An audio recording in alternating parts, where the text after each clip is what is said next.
ನಮಗೆ ಹೇಳೋದಲ್ಲ, ಇಲ್ಲಿ ಹೇಳ್ಬೇಕು. ಜೈ ಭೀಮ್.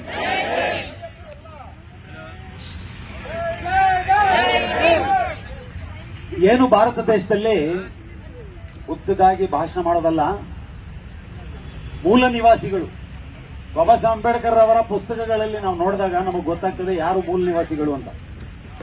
ಆ ಮೂಲ ನಿವಾಸಿಗಳನ್ನ ಒಂದು ಮೂಲೆ ಗುಂಪು ಮಾಡುವಂತ ಕೆಲಸ ಇದುವರೆಗೂ ಎಲ್ಲ ರಾಜ್ಯ ಸರ್ಕಾರಗಳು ಕೇಂದ್ರ ಸರ್ಕಾರಗಳು ಮಾಡ್ತಾ ಬಂದಿವೆ.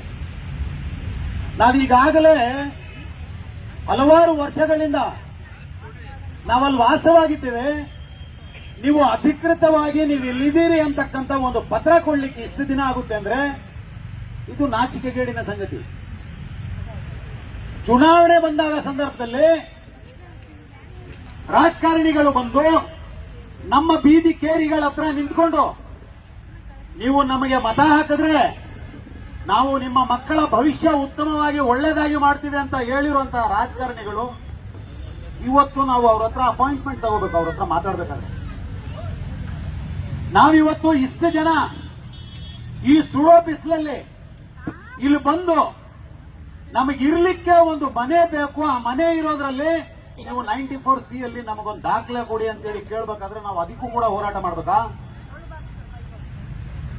ನೋಡಿ, ಕಾನೂನು ಚೌಕಟ್ಟಲ್ಲಿ ಬಾಬಾ ಸಾಹೇಬ್ ಅಂಬೇಡ್ಕರ್ ಅವರು ಸಂವಿಧಾನ ಕೊಟ್ಟಾಗ ಎಲ್ಲವೂ ಕೂಡ ಸ್ಪಷ್ಟವಾಗಿ ಬರೆದಿದ್ದಾರೆ.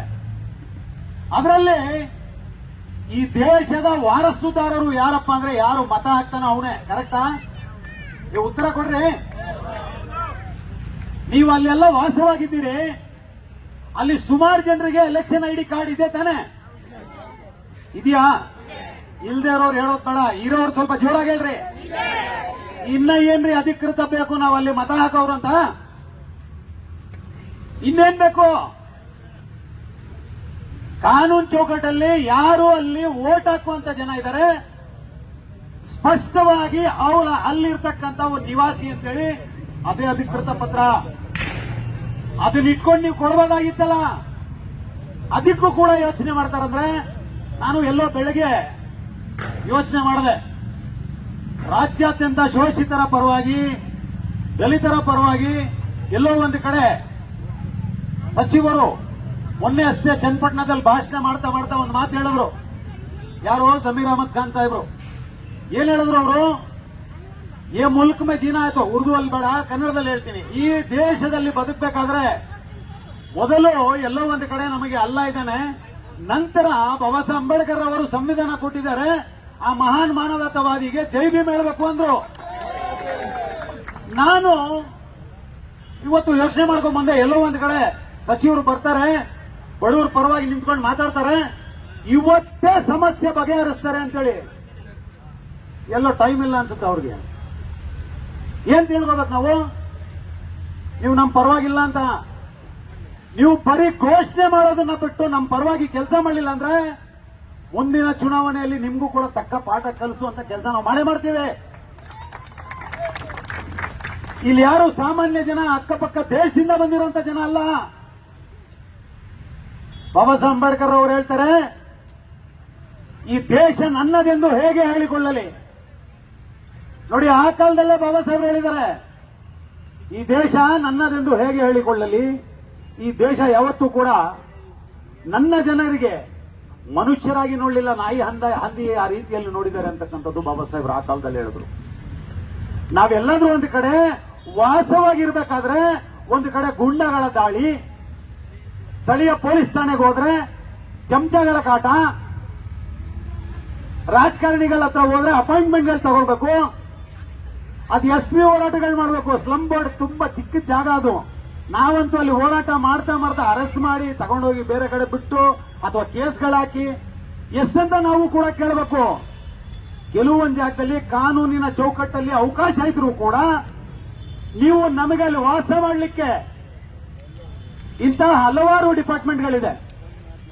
ಉದಾಹರಣೆ BDA ಕೂಡ ಇದೆ. ಏನ್ ಅರ್ಥ ಅದಕ್ಕೆ? Bengaluru development authority. ನಾವಿಲ್ದೆ ಡೆವಲಪ್ಮೆಂಟ್ ಏನ್ರಿ? ನಾವಿಲ್ದೆ ಅಭಿವೃದ್ಧಿನ? ಈ ದೇಶ ಕಟ್ಟಿದ ಮೂಲ ನಿವಾಸಿಗಳು ನಾವು.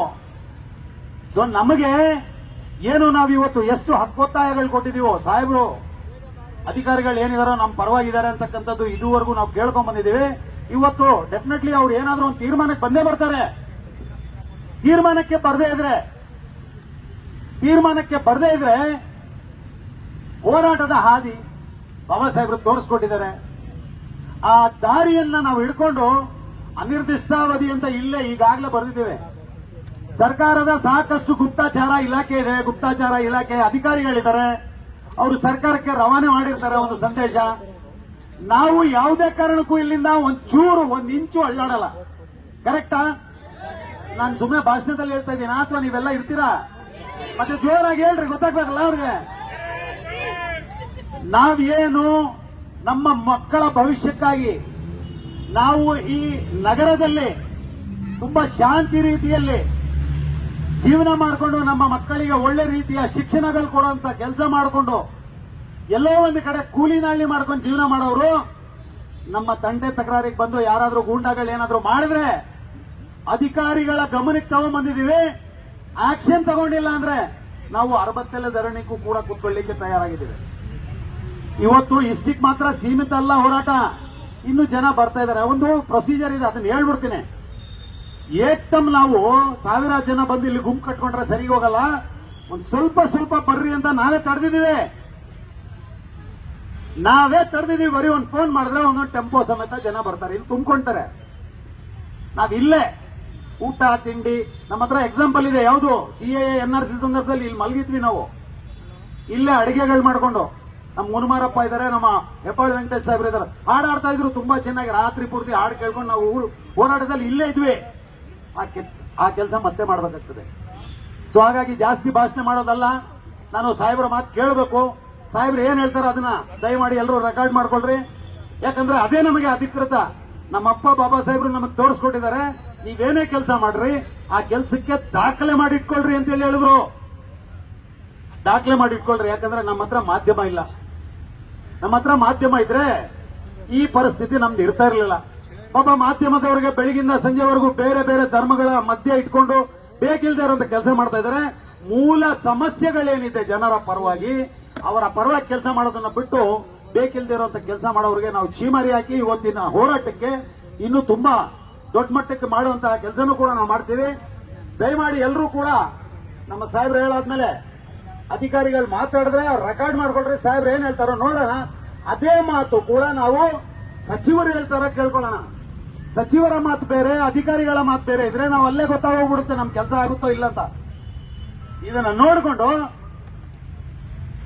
ಅದನ್ನೆಲ್ಲ ನೋಡ್ಕೊಂಡು ನಾವು ಹೋರಾಟ ಇನ್ನ ತುಂಬಾ ದೊಡ್ಡ ಮಟ್ಟಕ್ಕೆ ಹೋದಾಗ ನಮ್ಮ ಡಿಮ್ಯಾಂಡ್ ಇನ್ನೊಂದೇನಪ್ಪಾ ಅಂದ್ರೆ, ನಾನು ಆಗ್ಲೇ ಹೇಳಿದೆ, ಮಾನ್ಯ BZ ಜಮೀರ್ ಅಹಮದ್ ಖಾನ್ ಸಾಹೇಬ್ರು ಅವರು ಬಡವರ ಪರವಾಗಿದ್ದಾರೆ ಅಂತ ಹೇಳಿ ನಾವು ಏನ್ ನಂಬ್ಕೊಂಡಿದ್ದೀವಿ ಅದನ್ನ ದಯಮಾಡಿ ಆ ನಂಬಿಕೆ ಉಳಿಸ್ಕೊಂಡು ಅವ್ರು ಇಲ್ಲಿಗೆ ಬಂದ್ರೆ ಉತ್ತಮ.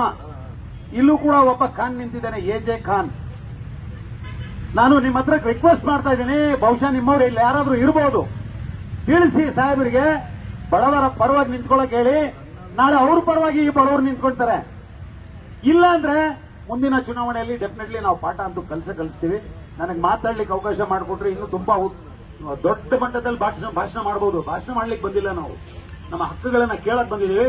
ಕೊನೆಯದಾಗಿ ಬಾಬಾ ಸಾಹೇಬರಿಗೆ ತುಂಬಾ ಜೋರಾಗಿ ಒಂದು ಜೈಕಾರ ಹಾಕಿ ನನ್ನ ಮಾತನ್ನು ಮುಗಿಸ್ತೀನಿ.